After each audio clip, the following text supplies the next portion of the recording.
Hi friends, இன்றைக்கி எங்கள் அம்மா எனக்கு பிடிச்ச ஒரு டிஷ்ஷான பாயா கிரேவி செஞ்சுருந்தாங்க. அதுக்கு நம்ம ஃபஸ்ட்டு ஒரு பாயா சூப் ரெடி பண்ணிடணும். நம்ம பாயா சூப் செய்கிறதுக்கு ஒரு ஆனியன், தக்காளி, க்ரீன் சில்லி அண்ட் கொரியாண்டர் இது எல்லாத்தையும் ரெடியாக கட் பண்ணி வச்சுக்கணும். அப்புறம் பாயாவை 4 to 5 டைம்ஸ் நல்லா வாஷ் பண்ணி வச்சுக்கணும். இப்போ ஒரு குக்கரில் ஆயில் ஊற்றி அதில் சோம்பு, கட் பண்ணி வச்ச ஆனியன்ஸ் போட்டு நல்லா வதக்கிக்கணும். இப்போ க்ரீன் சில்லி ஆட் பண்ணணும். அப்புறம் நல்லா வதக்கணும். இப்போ ஜிஞ்சர் கார்லிக் பேஸ்ட்டை சேர்த்து நல்லா குக் பண்ணிக்கணும். ஆனியன் ஹாஃப் குக் ஆனதுமே நம்ம டொமேட்டோ ஆட் பண்ணிக்கணும். இப்போ நம்ம வாஷ் பண்ணி வச்ச பாயாவை சேர்த்துக்கணும். அதை நல்லா வதக்கணும்.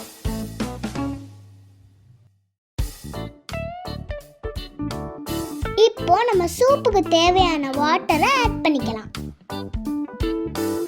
இது 1 பாயா, அதனால இவ்வளோ தண்ணி போதும். இப்போ நம்ம சால்ட் ஆட் பண்ணிக்கலாம். லாஸ்ட்டாக கொஞ்சம் கொரியாண்டரை ஆட் பண்ணிக்கலாம். அவ்வளோதான், குக்கரை மூடிடலாம். இப்போ நமக்கு 7 to 8 விசில்ஸ் வரணும். அதுக்குள்ளே நம்மளுக்கு கிரேவிக்கு தேவையான மசாலாவை ரெடி பண்ணிக்கலாம். அதுக்கு ஒரு மிக்ஸி ஜாரில் சோம்பு, ஜீரகம், பெப்பர், அப்புறம் கொஞ்சமாக கிராம்பு, பட்டை, ஏலக்காய் இதை ஆட் பண்ணிக்கலாம்.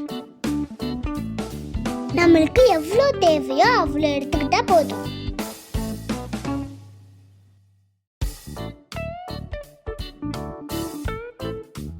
இதை நல்லா நம்ம கிரைண்ட் பண்ணி எடுத்துட்டு வந்துடலாம்.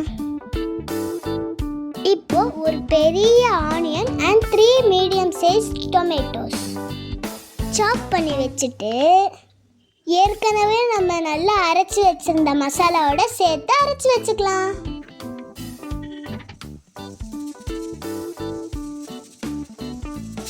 இப்போ நம்மளுக்கு சூப் ரெடி ஆயிடுச்சு. அப்புறம் 7th விசிலும் வந்துருச்சு. குக்கரை திறந்துடலாம். Soup ready.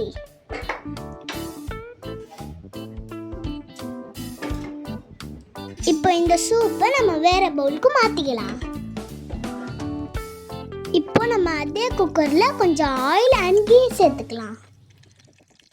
கீ சேர்த்தா அதோட ஃப்ளேவர் ரொம்ப நல்லா இருக்கும். இப்போ பாயாவை ஆட் பண்ணிக்கலாம்.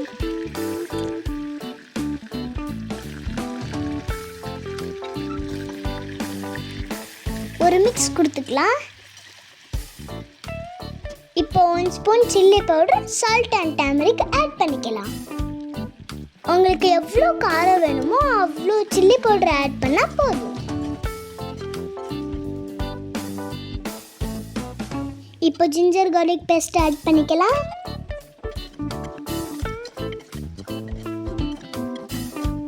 இப்போ நம்ம கிரைண்ட் பண்ணி வச்ச மசாலா பேஸ்ட்டை அதில் ஆட் பண்ணிக்கலாம்.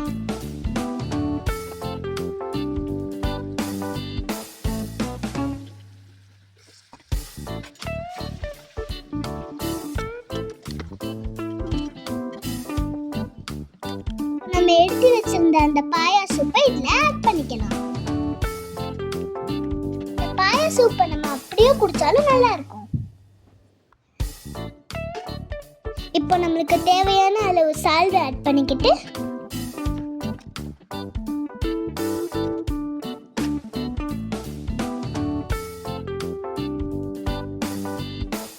லாஸ்ட்டாக கொரியாண்டரை தூவிட்டு குக்கரை மூடிக்கலாம். 4 to 5 விசில்ஸ் வரட்டும், நம்ம வெயிட் பண்ணலாம்.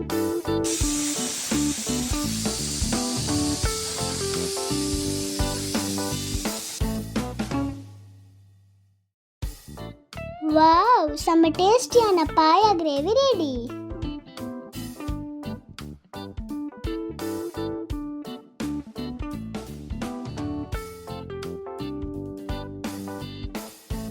பாயா கிரேவி செம்ம சாஃப்டாக குக் ஆகிருந்துச்சு.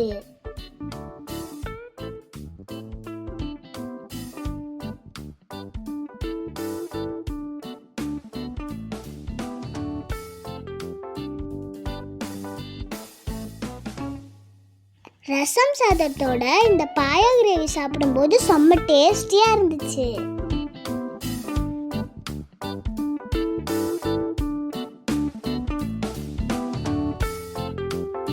நீங்களும் இந்த டிஷ்ஷை வீட்டில் ட்ரை பண்ணி பாருங்க, செம்மையா இருக்கும்.